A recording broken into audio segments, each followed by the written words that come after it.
धारयामास चक्र तीर्थ ततो पापों को नाश करने वाली मां ललिता प्रसन्न होकर प्रकट होकर के चक्र की शिखा को पकड़ करके स्तंभित कर देती हैं और स्तंभित जिसको किया वही है तीर्थ नैम शारण्य बन गया। क्योंकि चक्र की जो नेमी है वो धीरे धीरे नीचे जा रही थी, अतल पितल सुतल तलातल रसातल और पाताल तक वो पहुंच रही थी। पाताल का हिस्सा भी आधा तोड़ चुकी थी और शेष आधा रह गया है जिसको मां ने रोक रखा है। और एक बात बताऊंगा आपको, जिस समय वो ललिता नाम की देवी इस चक्र को छोड़ देगी उस समय इस धरती के ऊपर महाप्रलय हो जाएगा। धीरे से बोलिए राधे राधे। देखिए ललिता नाम की देवी जो है, देवी भागवत में जो इसका वर्णन है उसके अगर अध्याय को देखा जाए तो उसमें इसका वर्णन आता है कि ललिता नाम की देवी ने चक्र की शिखा को ऐसे पकड़ रखा है, चोटी को पकड़ लिया तो वो 6.5 तल पर रुक गई। उसके बाद ही ललिता नाम की देवी ने इस आरण्य को जोड़ करके इस स्थान का नामकरण किया। नेमी के जीर्ण होने से ये नैमिष बना और आरण्य ये जो जंगल है, जंगल को मिला करके ये नैमी शारण्य बन गया। बोलिए नैमी शारण्य धाम की जय। आप सब जाते हो वहां भूतेश्वर नाथ का दर्शन करते हो, शंकर जी का चक्र तीर्थ पे भूतेश्वर नाथ दिन में 3 रूप बदलते हैं शंकर जी। सुबह में जब आप जाते हो दर्शन करने तो बाल रूप में दर्शन होता है। पहला दर्शन बाल रूप में भोलेनाथ का आप करिएगा, ठीक है। और दूसरा दर्शन होता है रोष रूप में। दोपहर में जब आप दर्शन कभी करने पहुंच गए तो रोष रूप में दर्शन पाएंगे। और शाम को जब आप दर्शन करते हैं भोलेनाथ का भूतेश्वर नाथ में तब वो दयालु रूप में बन जाते हैं। आप जो रूप चाहो वो रूप आप देख सकते हो। बोलो राधे। हाँ, तो भोलेनाथ जी का वहां दर्शन होता है। ये तीर्थ स्थान पे जब आप पहुंचते हो, यहाँ पर कुछ लोग तो बैठे जो हर साल आते हैं, 1 महीना रहते हैं, कार्तिक के महीने में ये हमारे बीच बैठे हैं। एक बार खड़े होकर के अपना मुंह दिखा दीजिए सबको। खड़े हो जाओ भैया। हाँ, इनके लिए एक बार बजा देता हूँ। ये कितने भक्तों को लेकर के आते हैं और यहाँ 1 महीने तक यहाँ रह करके इन माताओं को यहाँ पर तपस्या में सबको सहायता देते हैं। बोलो राधे राधे। और भी भक्त बैठे हैं जो यहाँ आते हैं, 7 दिन के लिए आते हैं, कोई 1 दिन के लिए आता है, कोई 2 दिन के लिए आता है और कोई यहीं रहता है। बोलो राधे राधे।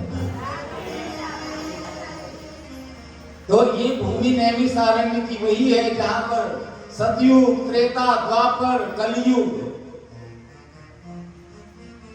अब इस वर्तमान के समय को देखा जाए तो कलयुग चल रहा है। इसके पहले के युग जो बीत गए उनकी कितनी उम्र रही होगी उसकी गणना की गई तो 1,97,59,49,49,000 वर्ष व्यतीत हो गए। इतनी पुरानी बात आपको बता रहे हैं। 1,97,59,49,000 वर्ष पहले की ये बात है। कितनी बार पत्थर बदल चुका होगा और कितनी बार यहाँ का नक्शा बदल चुका होगा और शायद अगली बार आओगे तो और बदल जाएगा। बोलो राधे राधे। अभी तो हमारे योगी जी आ गए हैं यहाँ शासन सत्ता में, और अच्छा बनाएंगे, और उनसे मांग भी की गई है। हम लोग गए थे मीटिंग में, तो योगी जी से हम लोगों ने तो यही मांग की है कि हमारे दूर सुदूर से आने वालों को अच्छी सुविधा मिले। तो वो तो कह करके गए हैं हम लोगों को, हम लोगों से आश्वासन देकर गए हैं योगी जी। ऐसे हम लोग सब सामने बैठे थे, चर्चा हो रही थी, सब लोगों से उन्होंने चर्चा किया, उसमें हमारा भी नंबर था। हम भी गए थे तो हमने कहा आप तो सर्वज्ञ हैं, सब जानते हैं, सत्ता में तो आप बाद में आए, इसके पहले से आप महान हैं। आप श्री को यहाँ का महात्म्य क्या बताएं, यहाँ की आवश्यकताओं को आप पूर्ण करिए। सभी ने अपना अपना भाव रखा है, हम तो यही कहेंगे कि आप यहाँ केवल ध्यान दे दीजिए। मैंने तो योगी जी को भी यही बोला, और यहाँ पर चैनल वाले भी आते हैं, दूर सुदूर तक हमारी कथाएं भी होती हैं। हम उन सबको भी बोलते हैं कि जो जिससे हो सके वो सुविधा करो। सरकार से यही मांग है कि रेलवे की लाइनें अच्छी करवा दो। यहाँ सीधे गाड़ी में चावल रख करके छत्तीसगढ़ से लोग आ जाएं, दिल्ली से सीधे नैमिषारण्य में आ जाएं। अब आप 1 क्विंटल अगर चावल देना चाहो अपने यहाँ का, तो आप हमको पैसा दे दोगे कि लो महाराज जी, ये 4000 रुपए चावल के लिए हम आपको दे रहे हैं। वो चावल हमको यहाँ 8000 के भी नहीं मिलेंगे। जो आप चावल इतने से लाए हो हमारे लिए, इतने ही क्यों? क्योंकि लाने का साधन नहीं है। आप 1 बोरी ला सकते हो, आप 2 बोरी ला सकते हो, आप भंडारे के लिए 10 बोरी ला सकते हो, लेकिन साधन नहीं है। मैंने देखा कश्यप जी एक बार वहां से लेकर के आए 50 किलो चावल छत्तीसगढ़ से। अब 50 किलो चावल लाने में कितनी समस्या होगी।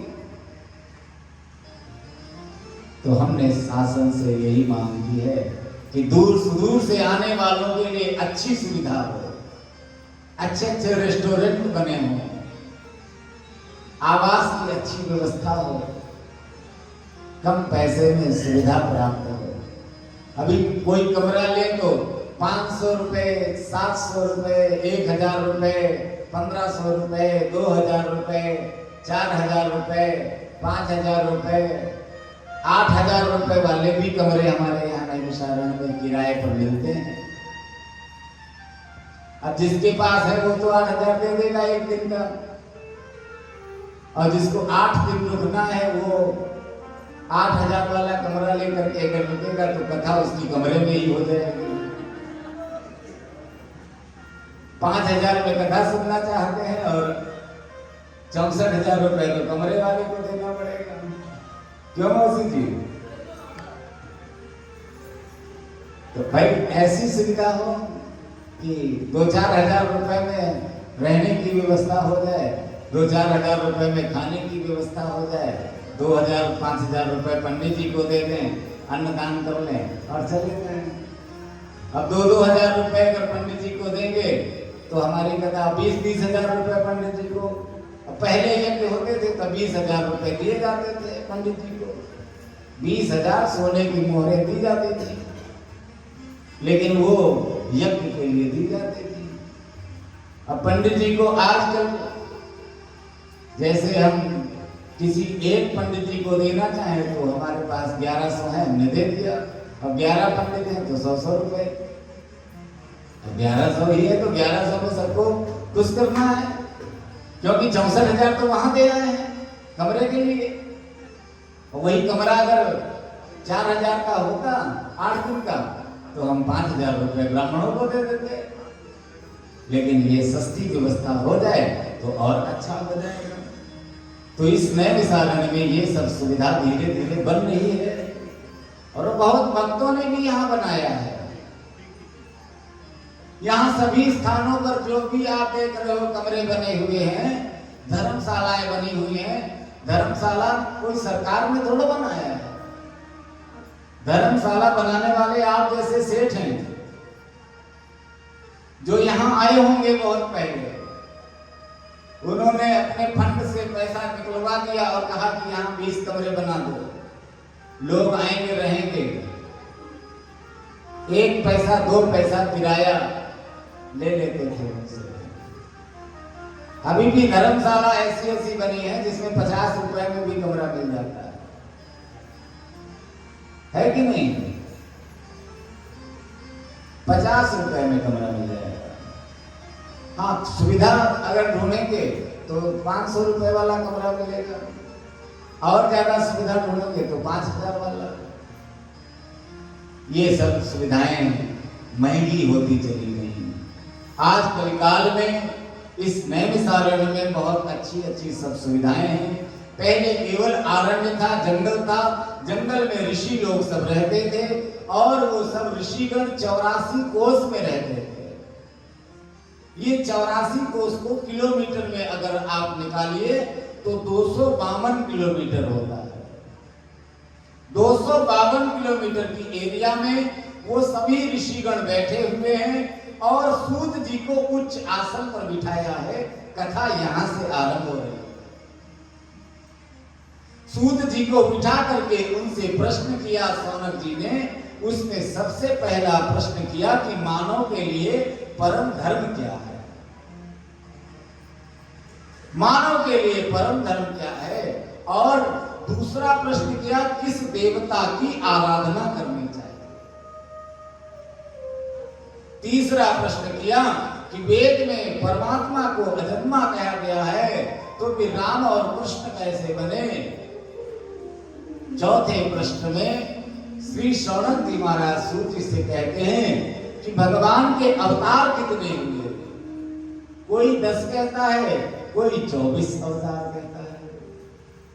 कभी कभी लोग कहते हैं 10 अवतार। भागवत में 24 अवतारों का वर्णन है और भागवत जी में जो 24 अवतार हैं उसमें भगवान के राम कृष्ण के अवतारों का भी वर्णन किया गया है। 5वें प्रश्न में श्री शौनक जी महाराज जी ने सूत जी से कहा कि वक्ता कौन श्रेष्ठ है? बोले जो वक्ता श्रेष्ठ हो वो भी बता देंगे। 6ठे प्रश्न में भगवान जब अपनी लीला को संपन्न करके वैकुंठ को जाते हैं तब वो कहां जाते हैं ये भी हमें बता दें। भगवान कहते हैं कि धर्म की रक्षा के लिए भगवान को अवतार लेना पड़ता है। और श्री सूत जी महाराज शौनक आदि ऋषियों के ये प्रश्न का वर्णन सुन करके बहुत प्रसन्न हुए और प्रसन्न होकर के सुखदेव जी के प्राकट्य का वर्णन सूक्ष्म रूप में जो देवी भागवत में वर्णित है वो यहाँ पर किया। सुखदेव जी का प्रादुर्भाव हुआ था। ये अमर कथा को सुनने वाले श्री सुखदेव जी बने, जिनकी कथा आप सबने कई बार श्रवण किया है। महर्षि वेदव्यास जी के आत्मज बन करके श्री सुखदेव जी आए, लेकिन ये पहले तोता थे और इनका जन्म एक अंडे से हुआ है। एक बार देवी माँ बहुत उदास मानो बैठी थी कि हमें कुछ सुनाते नहीं है, हमें कुछ सुनाते नहीं। भोलेनाथ ने कहा क्या करती हो देवी, तुम उदास हो, तुम्हारे मन में उदासीता चाहिए? बोले हाँ, आप हमें कुछ सुनाते नहीं हो, हमसे कुछ बात नहीं करते हो, जब जगते हो तब केवल अपने भांग ले लेते हो और भांग को पी लेते हो और उसके बाद पता नहीं कहां खो जाते हो। बोले देवी हम खो थोड़ा जाते हैं, हम तो ध्यान करते हैं। बोले आप ध्यान करते हैं, पूरी दुनिया आपका ध्यान करती है।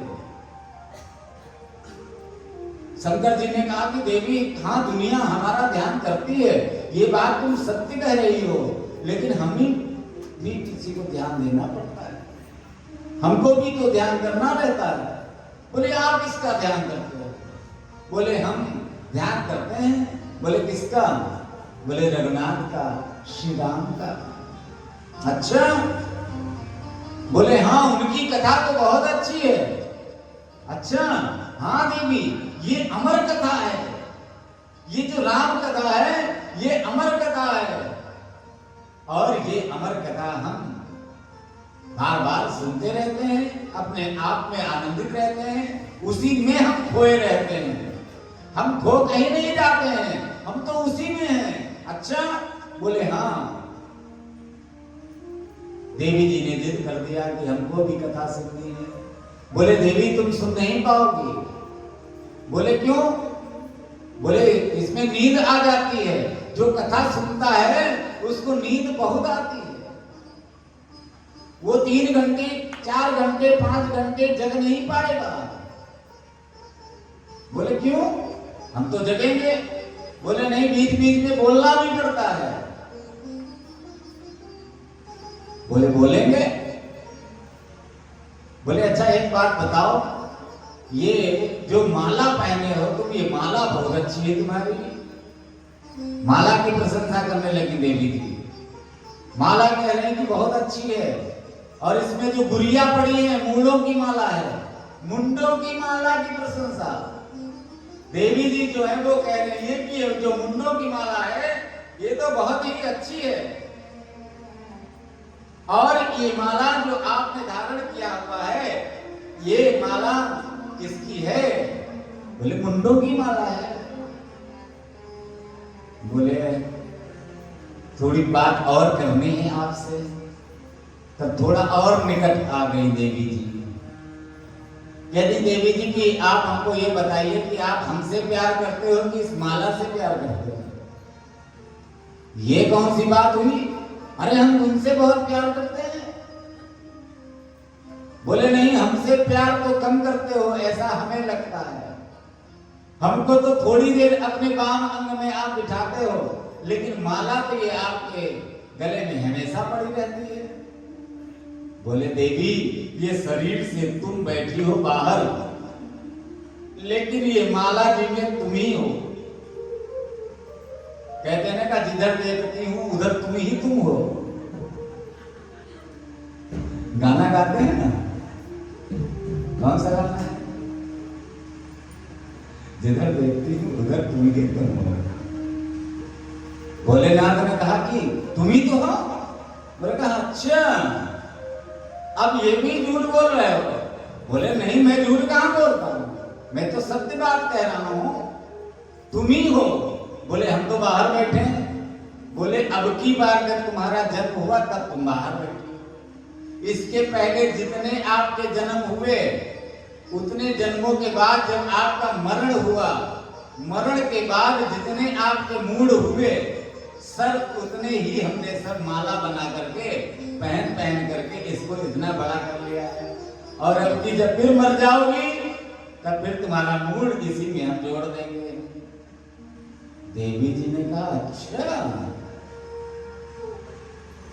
हम इतनी बार मरते रहे, तुम अभी भी वैसे वैसे हो? बोले हाँ देवी, वही तो मैं कहना चाहता हूं, हमारे अंदर अमर कथा है तो हम कभी नहीं मरते हैं, लेकिन तुम बार बार मरती हो, और जितनी बार तुम मरती हो तुम्हारे मूड को हम माला में भिगो लेते हैं, उतनी ही माला बड़ी होती चली जाती है। पहले 1 थी, फिर 2 हुई, फिर 3 हुई, फिर 4 हुई, फिर इतनी बड़ी हुई, अब तो पैरों में ले रही। और की जब मर जाओगी तब और नीचे ले जाओगे। बोले अच्छा, मुझे भी कथा सुना दो, मुझे भी अमर होना है। अच्छा अमर होना है? देवी जी ये कथा तुम सुन नहीं पाओगी। देखिए मैं फिर आपको बता देता हूं, ये सावधानी इसीलिए बार बार आपको गिनाई जा रही है। आपको कड़वी लगती है तो लगे अच्छी बात है, लेकिन जो असावधान बैठेगा, जो सावधान नहीं रहेगा, उसके अंदर ये नैमिषारण्य की कथा भी प्रवेश नहीं कर पाएगी। इसलिए बार बार कहा गया है कि उसको आप ध्यान पूर्वक समझ करिए, जाग करके बैठिए। जो जो जागेगा वही पाएगा और जो सोएगा वो खो जाएगा। बोलो हाँ। तो भोलेनाथ ने कहा कि ये कथा जब प्रारंभ होती है तब बीच बीच में भी और लास्ट में भी बोलना पड़ता है। बोले हाँ हम बोलेंगे। तो हमारे यहाँ छत्तीसगढ़ में एक प्रथा है, जब कथा होती है तब एक व्यक्ति हाँ हाँ करने के लिए आगे रहता है। क्या बोलते हैं उसको कश्यप जी? हाँ हाँ, इनके लिए एक बार बजा दीजिए धीरे से। वहां कथा हो रही हमारी एक जगह, तो जब पहली बार हम नवागढ़ में गए कथा करने, तो हम कथा कर रहे हाँ हाँ, तो हमने कहा कि ऐसा लगता कि सारी कथा इनको मालूम है, ये तो जब देखो तब हाँ हाँ। जब कोई गाने लगता है तो ऐसे ऐसे करेंगे जैसे मालूम है कि बहुत बड़े स्टाइलिश हैं, यही पीस लगेगी अब हाँ हाँ। हमें कहा ये हाँ, तो ये उस पता चला कि ये यहाँ भाषा का अंतर है। वो इसीलिए जैसे हम लोग बीच बीच में बोलते राधे, अब राधे कहते हैं तो जो सो रहा है वो भी जग जाएगा। और यही 3 घंटे मैं बार बार बोलता हूँ, यही 3 घंटे ज्यादा नींद आएगी। अभी कमरे में जाओगे तो बिल्कुल नींद नहीं आएगी। यही कथा का प्रभाव है। थके हो या न थके हो, लेकिन ये 3 घंटे में बार बार आपको नींद आएगी। हाँ, तब देवी जी को कहा कि देखो कथा तो मैं आपको सुनाऊंगा, लेकिन आपको बीच बीच में हूँ बोलना है। बोले हाँ ठीक है, हम हूँ बोलेंगे, आप कथा प्रारंभ करिए। शंकर जी ने विचार किया कि हम ये कथा इनको सुनाने के लिए तैयार हैं, लेकिन यहाँ पर कोई श्रोता और ना हो, इसलिए त्रिशूल को बुलाया। त्रिशूल को बुला करके आज्ञा दिया कि जाओ जितने भी जीव हैं उन सब जीवों को भगा दो। त्रिशूल ने आज्ञा पा करके दौड़ करके सब जीवों को भगा दिया, लेकिन एक अंडा नहीं रखा था, क्योंकि अंडे में जीव नहीं था। त्रिशूल ने उसको भगाया नहीं। त्रिशूल आकर के वापस कहता है भोलेनाथ से कि प्रभु मैं सबको भगा करके आ गया हूँ, अब देवी जी केवल कथा सुनेंगी, आप कथा प्रारंभ करो। बोले ठीक है। उन्होंने स्वस्तिवाचन किया, उन्होंने प्रार्थना किया और उसके बाद में अमर कथा बंदम गुरुपद पद्म परागा सुरुचि सुभाष सरस अनुरागा अमी मूर में चूर्ण चारु समन सकल भव रुचि परिवारु प्रारंभ कर दिया। और प्रारंभ करते करते करते करते कथा प्रारंभ हुई और थोड़ी देर के बाद में देवी जी को नींद आने लगी। अब ये 1-2 दिन की थोड़ा कथा है, ये अमर कथा बहुत बड़ी है। 12 साल तक ये कथा चलने वाली है। 12 साल तक ये अमर कथा चलने वाली है। अब देवी जी सो रही है और हुआ क्या, जब कथा आरंभ हुई तब एक डमरू बजाया गया। डम डम डम डम डम डम डम डम डम डम डम डम। डमरू की आवाज से वो जो अंडा था नीचे गिर गया और फुदुक फुदुक फुदुक फुदुक करके ऊपर पहुंच गया। उधर देवी जी सो गई, उधर तोता जो है हूं करने लगा। कथा चलती रही, कथा चलती रही, कथा चलती रही। धीरे धीरे धीरे धीरे कथा अपने कल्याण के लिए जो तुलसीदास जी बाबा लिखते हैं, कहते हैं कि वो अमर कथा पूर्ण हुई। और जो अमर कथा पूर्ण हुई, बस उसके बाद भोलेनाथ ने अपने नेत्रों को खोला। नेत्रों को खोलते ही उन्होंने देखा कि उनके पास में बैठी हुई उनकी धर्मपत्नी जी सो रही हैं। श्रोता सो गए, अब वक्ता क्या करे बताओ। वक्ता तो गला जो है वो फाड़ फाड़ करके हल्ला मचा रहा है, शोर मचा रहा है, लेकिन श्रोता अब ध्यान जब जाता है वक्ता का, तब सोचता है कि बताओ 11,000 रुपया भी हमको दिया और यहाँ सोने आया है क्या ये? और ये 3 घंटे कथा नहीं सुनता रहा है, ये कैसा श्रोता है? ये केवल पैसा ही देना था तो मनी ट्रांसफर कर देता, वहीं कमरे में बैठ करके आराम से सुनता, जब इच्छा हुई तब यूट्यूब चला लिया और वहीं सुन लेता। यहाँ क्यों आया है? सोने के लिए आया है, इसीलिए बीच बीच में जगाना पड़ता है। बोलो राधे राधे। हाँ, तो महादेव जी ने विचार किया कि अब क्या करना चाहिए। त्रिशूल को बुलाया, त्रिशूल से कहा कि देखो जाकर के इस जंगल में कोई और है जो सुन रहा है। इधर देवी जी को जगाया, देवी जी, और जैसे कोई सो जाता है पड़ोसी उसको जगाओ तो थोड़ी देर के लिए तो। अभी अगर दृष्टांत कोई आपको हम सुनाते और कड़वा कथा में, जब कोई बैठ करके सोता है तब वो योनि बदल करके सर्प योनि में चला जाता है, नाग योनि में चला जाता है। पड़ोसी को इसीलिए धक्का मारा जाता है कि जागते रहो। अब देवी जी को जगाया, देवी जी ने कहा कि हाँ सो तो गए थे, सुनने में यदि चूक हो गई तो परिणाम में भी चूक होगी। ये मैं नहीं कहता हूं, मानस में इसका वर्णन आया है। और देवी जी वहां जब कथा सुनने गई थी तब भी उनके साथ ऐसा हुआ। आज मां के सामने भोलेनाथ जी ये कहते हैं कि देवी, मैंने तुमको पहले ही कहा था कि ये अमर कथा ऐसी है कि इसको सुनते ही नींद आ जाएगी। जो लोग नींद की गोली खाते हैं वो 3 बार राम राम कह लिया करें, नींद आ जाएगी। बोलो राधे राधे। और ज्यादा जपोगे तो भैया एक और मंत्र है जिसको नींद नहीं आती है एक मंत्र ऐसा, ऐसे से मंत्र हैं सोए को जगाने के लिए। और जागता हुआ, नींद रात्रि में न आ रही हो, 12 बज गए हो, वो मंत्र आपको बता तो दूं, लेकिन वो मंत्र ज्यादा नहीं जपना। राम राम चाहे जितना जपना, लेकिन एक मंत्र है श्री हंसा। जिसको नींद न आए वो 3 बार इसका उच्चारण कर ले, कह दे श्री हंसा, श्री हंसा, श्री हंसा। रात में 12 बजे के बाद उसको नींद आ जाएगी। बोलो राधे राधे। हाँ, तो भोलेनाथ जी ने त्रिशूल को आज्ञा दिया और त्रिशूल आज्ञा पा करके दौड़ा।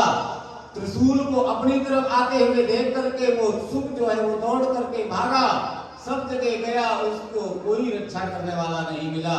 बाद में व्यास भगवान के आश्रम में आया। व्यास भगवान की पत्नी वेदवती जी मासिक धर्म के उपरांत में अपने बालों को सुखा रही थी और उस समय उनको जमुहाई आई। जमुहाई आने पर उनका मुख खुला, मुख खुलते ही सुख उसके अंदर प्रवेश कर गया। वही सुखदेव कहते हैं 12 वर्षों के बाद में उत्पन्न होते हैं। त्रिशूल तो वापस चला गया। सिंह से कहा कि आपका आज्ञा का जो पालन हम नहीं कर सके उसमें हम दोषी नहीं हैं। हम तो गए थे, लेकिन वहां देवी ने कहा हमारे आश्रम में कोई चोर नहीं है, मैं आपकी आज्ञा का पालन नहीं कर पा रहा हूं, उसके लिए हम क्षमा चाहते हैं। प्रभु, अब आप ही बताइए कि जिसने अमर कथा सुन ली है उसको क्या मैं मार पाऊंगा? भोलेनाथ ने कहा बात तो तुम्हारी सही है, जब उसने अमर कथा ही सुन ली है तब तुम उसको मार नहीं कैसे सकते हो? अब यहाँ पर एक विचार आता है कि भोलेनाथ जी क्या भूल गए कि जिसने अमर कथा सुन ली है उसको त्रिशूल जाकर के मार देगा? मैं त्रिशूल को आज्ञा दे रहा हूं। भोलेनाथ जानते थे, भोलेनाथ जी जानते थे कि ये कथा हमारे द्वारा जो कही गई है इसको आगे तक पहुंचाना है, और आगे तक पहुंचाने के लिए कोई माध्यम होना चाहिए। कोई भी बड़ा काम करने के लिए कोई मीडिएटर चाहिए। हमारे गुरु जी कहते हैं कि समझदार के लिए इशारा काफी होता है, मध्यस्थता चाहिए। किसी भी अनुपम कार्य को करने के लिए कोई बीच में चाहिए, मीडिएटर चाहिए। भोलेनाथ जी जानते हैं कि ये सुख जो है यही देव बनेगा, इसको ही जोड़ करके लोग सुखदेव कहेंगे। इधर गर्भस्थ वेदवती के गर्भ से डरा हुआ वो बालक जन्म नहीं ले रहा था। नारायण के लिए प्रार्थना निवेदित की गई। नारायण से कहा गया कि प्रभु ये बच्चा पैदा नहीं हो रहा है, गर्भ में बच्चा 8 महीने 9 महीने 10 महीने रहता है, लेकिन ये बालक ऐसा है जो इतने वर्षों से अपने माँ के गर्भ में है। बच्चा अंदर से ही प्रेरित करता है, अपने पिता को कहता है पिताजी मैं पैदा नहीं होऊंगा, क्योंकि बाहर पैदा होते ही माया मुझे अपनी ओर ग्रसित कर लेगी, इसलिए मैं नहीं पैदा होगा। सुखदेव जी महाराज का जन्म नहीं हो रहा है, पिताजी भी परेशान हैं। पिताजी से नारायण ने कहा कि तुम प्रार्थना करते रहो, एक इतना समय आपको अवश्य मिलेगा कि जितने में सरसों का दाना किसी सींग के ऊपर रुकता है। सरसों का दाना जो शीश होता है, सींग, सिर के ऊपर जो सींग होता है गाय के बैल के, उस सींग के ऊपर सरसों का दाना रोकना चाहो तो रुकेगा क्या? नहीं रुकेगा ना। अगर रुकेगा भी तो क्षण मात्र से भी, क्षण मात्र पल भर में वो गिर जाएगा। तो उतनी देर के लिए माया हम रोक देंगे, उतनी देर में आपका बच्चा पैदा हो गया। तो उतनी देर के लिए माया रोकी गई और उतने में ही ये अवतार हो गया सुखदेव जी का। सुखदेव जी का अवतार हुआ। कहते हैं कि नार को हाथ में लेकर के सुखदेव जी जंगल को चले गए। श्रीमद् भागवत में सुखदेव की प्रार्थना लिखी है, जन्म की कथा नहीं लिखी है। प्रार्थना है, उनका यज्ञोपवीत संस्कार भी नहीं हुआ था। व्यास जी के आश्रम में जन्म पाकर के सुखदेव नार को हाथ में लेकर के जा रहे हैं और सुखदेव जी को आगे आगे जाते हुए पीछे पीछे उनके व्यास जी भी चल पड़े। एक सरोवर के पास पहुंचे। सरोवर में कुछ स्त्रियां स्नान कर रही थी।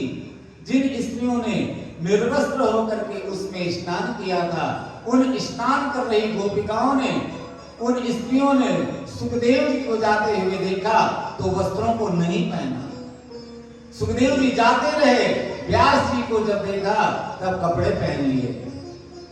व्यास जी ने कहा मैं तो बूढ़ा हो गया हूँ, मेरा जवान बेटा अभी इधर गया, तुमको लाज नहीं आई? बोले वो संसार में रह करके भी संसारी नहीं है, आप संसार में रह करके आप संसारी हो।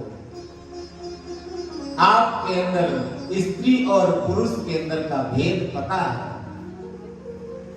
और आप तो इतने ज्ञानी हो, ज्ञानी होकर के आप ऐसी बातें कर रहे हो। आप वापस चले जाओ, ये पुत्र आपका परमहंस है, इसको परमहंस की उपाधि हम दे रहे हैं। उन गोपिकाओं ने, उन स्त्रियों ने, उन महिलाओं ने कहा कि ये जो आपका बच्चा है ये परमहंस है। इसीलिए श्रीमद् भागवत के हर अंतिम अध्याय में परमहंस संहिता कहा गया। माता जी, ये जो भागवत की कथा है, इसमें अंतिम अध्याय के हर लास्ट में देखिए, कभी भी पढ़ करके तो परमहंस संहिता यहाँ अध्याय का समापन होगा, लास्ट में उसमें लिखा होगा परमहंस संहिता। 365 बार इसमें लिखा है परमहंस संहिता। ये परमहंसों की संहिता है। ये संहिता भागवत की कथा श्रीमद् भागवते प्रथम अध्याय परमहंस संहितायां कहते हैं ना, तो ये परमहंस की संहिता है। सुखदेव के बारे में उन गोपिकाओं ने कहा कि तुम वापस चले जाओ। कुछ समय तक पीछा किया सुखदेव का। व्यास जी महाराज विरह में कातर होकर के रोने लगे। भागवत में उन्होंने स्वयं लिखा हुआ है कि यम प्रव्रजन्त अनपेतमपेत तव्यम द्वैपायनो विरह कातर। पुत्रेति तन्मयतया तरवो विनेदुः तं सर्वभूतहृदयं मुनिमानतो यं प्रव्रजन्त अनुपेतमपेत कृत्यं द्वैपायनो विरह कातर आयुभाव पुत्रेति तन्मयतया तरवो विनेतुस्तं सर्वभूत हृदयं मुनिमानतोस्मि। विरह में कातर होकर के व्यास जी कहते हैं बेटा रुक जाओ, बेटा रुक जाओ, बेटा रुक जाओ। आगे से आवाज आई पिताजी आप मेरे पिता नहीं हो सकते। पता नहीं कितनी बार मैं तुम्हारा पिता बना हूं और ये क्या बातें कर रहे हो। आप इतने ज्ञानवान होकर के बेटा बेटा पुकार रहे हो।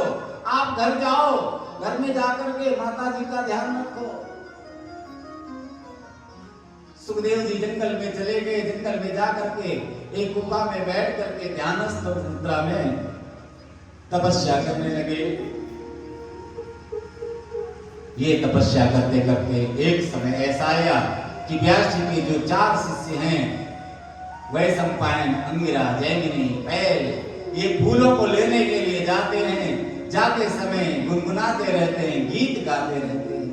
गीत कोई और गीत नहीं गाते हैं, भगवान को प्राप्त करने वाले गीत गाते हैं और गीतों में मंत्र बोलते रहते हैं। ब्राह्मण लोग श्लोकों का उच्चारण करते रहते हैं।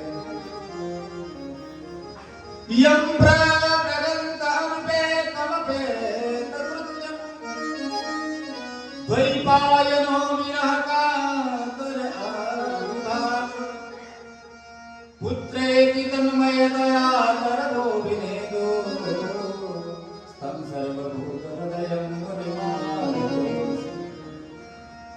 आर्यं धर्मजमाकारिमनो कृत्वा परिचिन्नपम् ब्रह्मास्त्रादविरक्षितं कर्जयख्यातं च कृत्वा भुवि अन्ते यः सुखरूपता सुखरमज्ञानो पदेशेन तं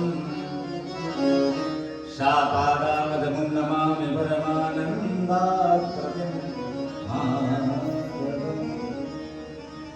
माधव की प्राप्ति के लिए वो श्लोक सुनाए जा रहे हैं। आधा श्लोक केवल सुनाया। वरहा पीडम नटवरवपुः करणयोः करणकारम। आधा श्लोक। अब आधा सुन अटक गए। अब इसके आगे क्या है? शिष्य लोग कुछ बोले नहीं, बोल दौड़कर चले गए। फिर दूसरे दिन, फिर तीसरे दिन गुफा से निकले सुखदेव जी और कहा कि देखो ये आधा आधा श्लोक मत सुनाया करो, पूरा श्लोक सुनाया करो। पूरा श्लोक सुना दो। बोले इतना ही आता है। बोले अच्छा इसके आगे? बोले गुरु जी सुनाएंगे। तो गुरु जी के पास हमें ले चलो। बोले ठीक है। सुखदेव जी को लेकर के आए, व्यास भगवान के सम्मुख में ज्ञान उपदेशित किया है। कहते हैं कि शिष्य के रूप में व्यास जी ने उनको ग्रहण किया और श्रीमद् भागवत जी का ज्ञान उनको दिया। ये कथा बहुत ही मार्मिक है, बहुत ही दिव्य है। ऐसे सुखदेव जी का प्रादुर्भाव हुआ। कथा तो और भी है इसमें जुड़ी हुई, लेकिन अभी आगे कथा बढ़ानी है, इसलिए आइए 1 मिनट हरिनाम संकीर्तन करें और आगे की कथा में हम प्रवेश करें। जय जय राधा रमण हरि बोल, जय जय राधा रमण हरि बोल, जय जय राधा रमण हरि बोल, जय जय राधा रमण हरि बोल, राधा रमण हरि बोल, जय जय राधा रमण हरि बोल, जय जय राधा रमण हरि बोल, जय जय राधा रमण हरि बोल, जय जय राधा रमण, जय जय राधा रमण, जय जय राधा रमण, जय जय राधा रमण, जय जय राधा रमण,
रमण हरि बोल, जय राधा रमण हरि, जय राधा रमण हरि बोल, जय राधा रमण हरि बोल, जय राधा रमण हरि बोल, जय राधा रमण हरि बोल, जय राधा रमण हरि।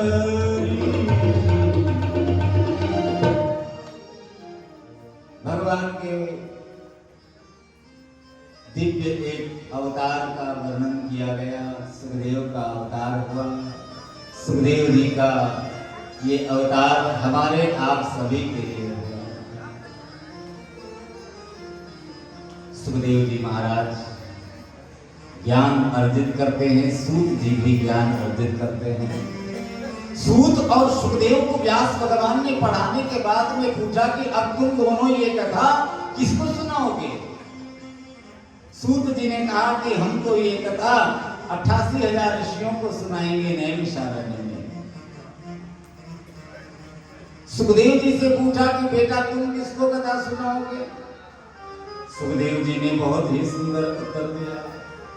कहते हैं कि जब हमें कोई पात्र मिलेगा जिसको भागवती की आवश्यकता होगी, ऐसे सभी को कथा नहीं सुनाई जाती है। अभक्तांस्तांश्च दत्या न ददौष कथामृतम् श्रीमद्भागवती वार्ता सुराणाम अपि दुर्लभा। ये भागवत कथा उनको ही सुनाई जाती है जो इसके अधिकारी हों। अखंड भूमंडलाचार्य श्रीमद आचार्य चरण श्री महाप्रभु जी पहले अध्याय को अधिकार